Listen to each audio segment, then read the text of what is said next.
Assalamualaikum warahmatullahi wabarakatuh. Perkenalkan, kami dari kelompok 4 akan mempresentasikan tentang lanjutan dari model regresi linear dua variabel. Di mana anggota kelompok kami?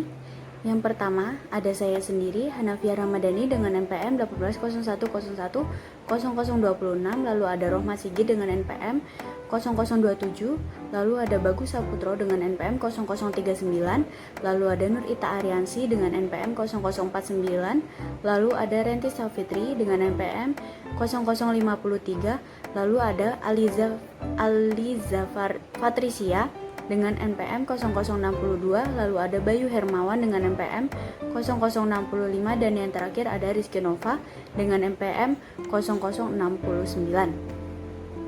Sebelum kita akan membahas tentang materi, di sini ada pokok bahasan, di mana ini adalah inti dari PPT yang akan kita bahas pertemuan kali ini. Yang pertama, kita akan membahas tentang regresi melalui titik asal. Lalu yang kedua, kita akan membahas mengenai skala dan unit pengukuran. Lalu yang ketiga adalah regresi pada variabel-variabel terstandarisasi. Lalu yang keempat, ada bentuk fungsional dari model regresi. Lalu yang kelima, ada bagaimana mengukur elastisitas atau model log linear. Lalu yang keenam, ada model resiprosal. Lalu yang ketujuh, ada pemilihan bentuk fungsi, dan yang terakhir ada catatan dalam faktor kesalahan stokastik alamiah. Selanjutnya adalah regresi melalui titik asal. Adalah model regresi yang tidak mengandung sebuah faktor intercept atau eksplisit. Terdapat kondisi ketika FRP dengan dua variabel mengasumsikan bentuk sebagai berikut. YI sama dengan beta 2XI ditambah UI. Dalam model ini tidak terdapat intercept atau interceptnya adalah 0, sehingga dinamakan sebagai regresi melalui titik asal. Sebagai ilustrasi, dapat digunakan model capital asset pricing atau CAPM dari teori portofolio modern yang dalam bentuk risk premium dapat digambarkan sebagai berikut. Kurung buka ERI dikurangi RF, kurung tutup sama dengan beta 2 kurung buka ERM ditambah RF kurung tutup, di mana ERI sama dengan ekspektasi tinggi penerimaan saham I, lalu ERM adalah ekspektasi tingkat penerimaan dalam pasar portofolio yang diwakili oleh indeks saham gabungan S dan P 500. RF adalah tingkat pengambilan aset bebas risiko, tingkat pengambilan surat utang pemerintah yang jatuh tempo dalam 90 hari. Lalu beta 2 adalah koefisien beta yang juga merupakan pengukuran dari risiko sistematik, yaitu risiko yang tidak dapat dihilangkan melalui diversifikasi.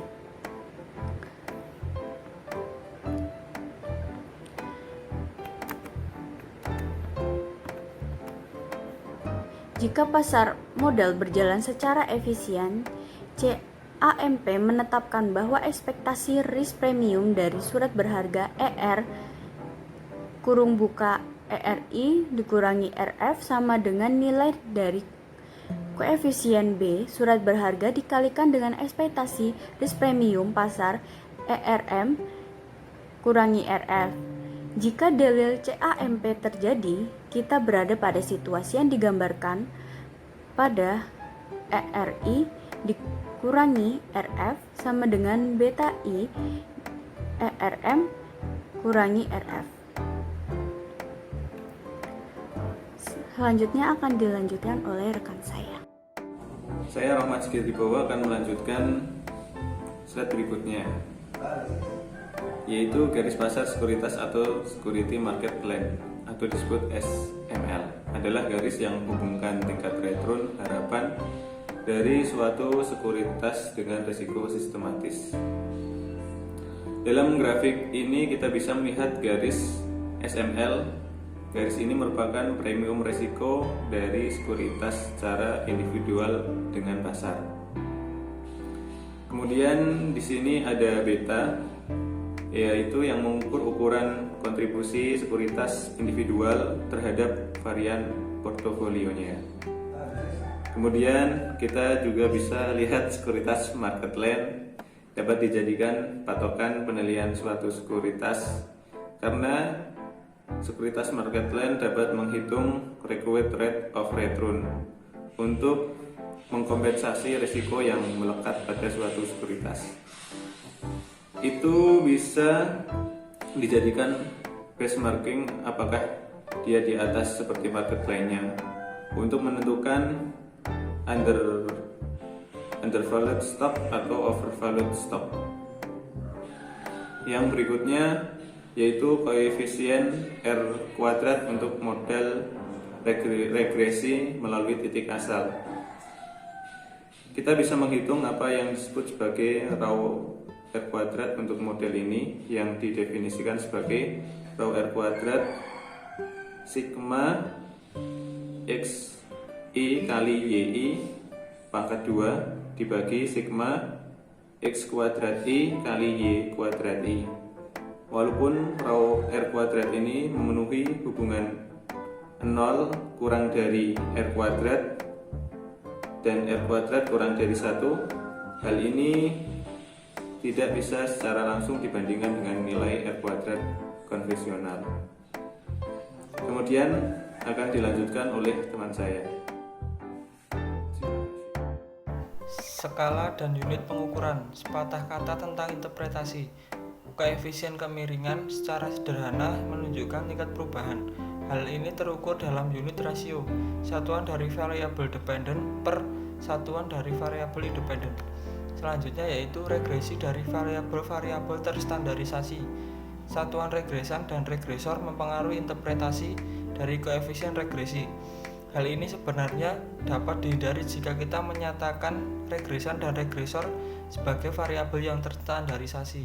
Sebuah variabel dikatakan terstandarisasi jika kita mengurangi masing-masing variabel dengan nilai rata-ratanya dan dibagi dengan standar deviasi dari variabel tersebut. Jika dalam regresi Y dan X kita mendefinisikan variabel-variabel ini sebagai XI sama dengan XI min X per SX, YI sama dengan YI min Z per SY. Selanjutnya yaitu tentang karakteristik yang menarik dari variabel terstandarisasi adalah nilai rata-ratanya selalu 0. Karena mudah untuk menunjukkan bahwa dalam regresi yang melibatkan regression dan regresor, yang terstandarisasi ditunjukkan oleh beta 1 dan beta 2. Diketahui dari literatur sebagai koefisien beta. Apabila regresor yang terstandarisasi meningkat sebesar 1 standar deviasi secara rata-rata, maka variabel dependent yang terstandarisasi meningkat sebesar satuan standar deviasi beta 1. Keuntungannya akan menjadi semakin jelas jika terdapat lebih dari satu regresor. Yang selanjutnya yaitu bentuk fungsional dari model regresi.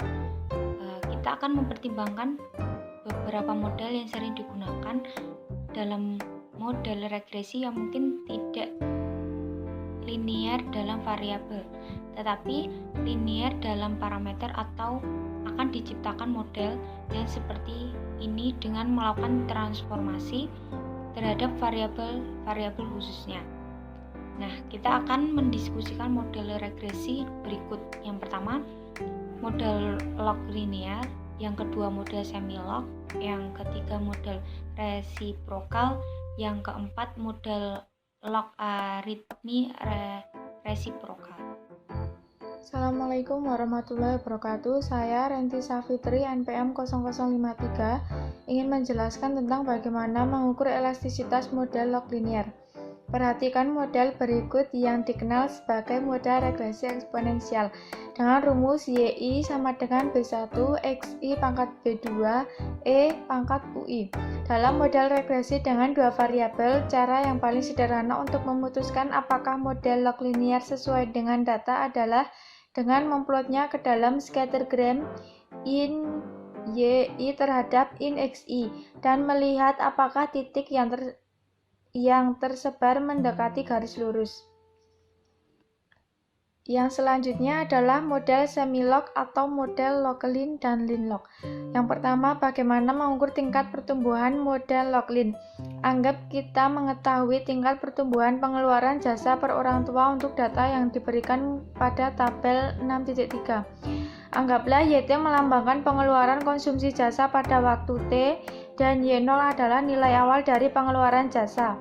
Misalnya nilai di akhir periode 2002. Ingat kembali bahwa persamaan majemuk yang menarik berikut ini diperoleh dari mata pelajaran pengantar ekonomi dengan rumus YT sama dengan Y0 kurung buka 1 plus R kurung tutup pangkat T, di mana R adalah pelipat ganda sepanjang waktu tingkat pertumbuhan Y. Dengan membuat logaritma natural dari persamaan di atas, kita dapat menulis in YT sama dengan in Y0 plus T in kurung buka 1 plus R kurung tutup. Sekarang dengan menganggap B1 sama dengan in Y0 dan B2 sama dengan in kurung buka 1 plus R kurung tutup, kita dapat menuliskan persamaan kedua dengan in Y1 sama dengan B1 plus B2T. Dengan menambahkan faktor gangguan ke dalam persamaan di atas, maka kita mendapatkan in YT sama dengan B1 plus B2T plus UI. Yang kedua yaitu model lin-log. Tidak seperti model pertumbuhan yang baru kita lakukan di mana kita tertarik untuk menemukan persentase pertumbuhan Y untuk perubahan absolut dari X. Anggaplah kita ingin mencari perubahan absolut Y untuk persentase perubahan X.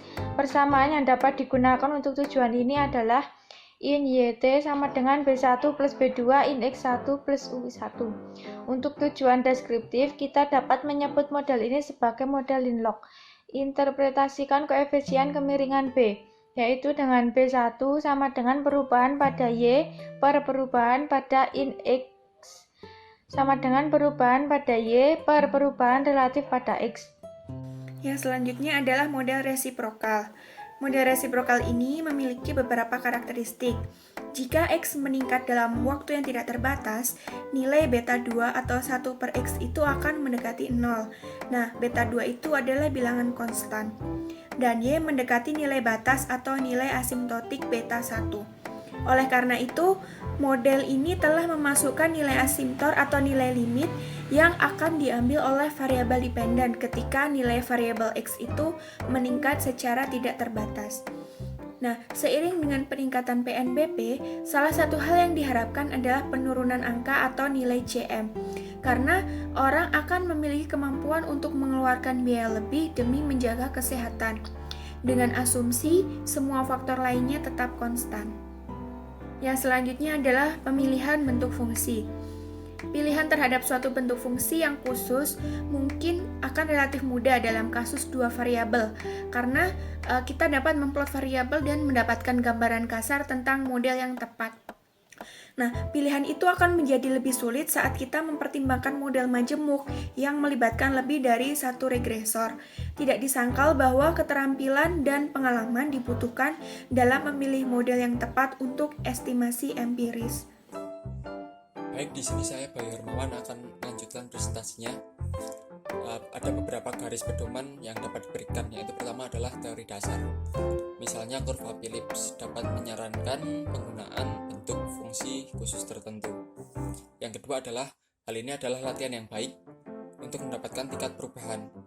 Jadi misalnya variabel kemiringan dari regresan dengan pengaruh dari regresor, serta untuk mendapatkan elastisitas regresan dari regresor.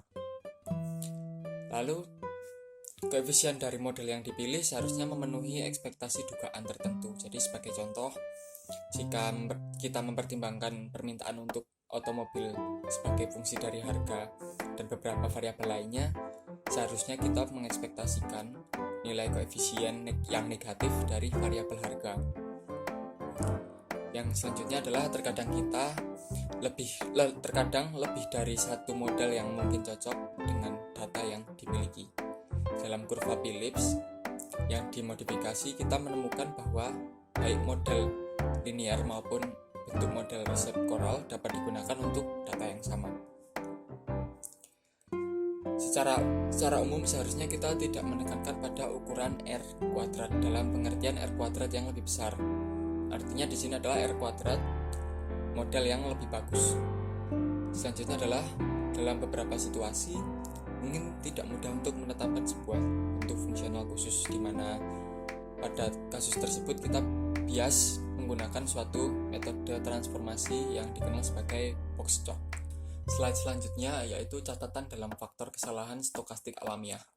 Penambahan versus pelipat gandaan faktor kesalahan stokastik.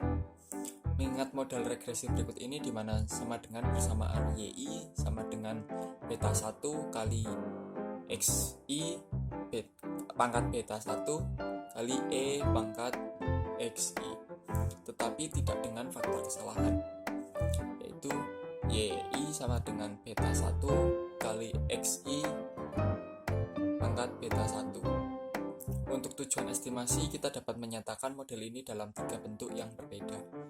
Yang pertama yaitu YI sama dengan beta 1 kali XI pangkat beta 1 dikali XI. Yang kedua adalah YI sama dengan beta 1 kali XI pangkat beta 1 dikali E pangkat XI. Yang ketiga adalah YI sama dengan beta 1 dikali XI pangkat beta 1 ditambah XI.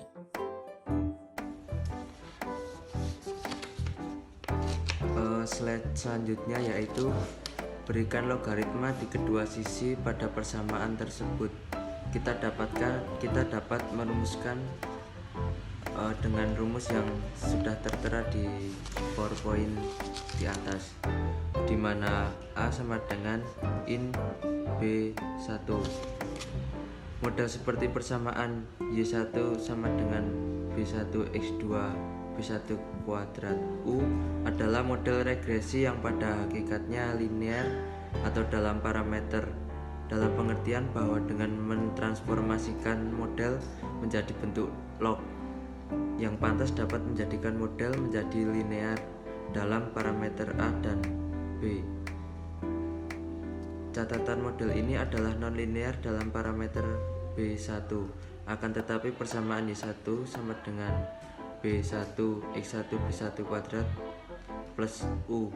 Pada hakikatnya non-linear adalah parameter.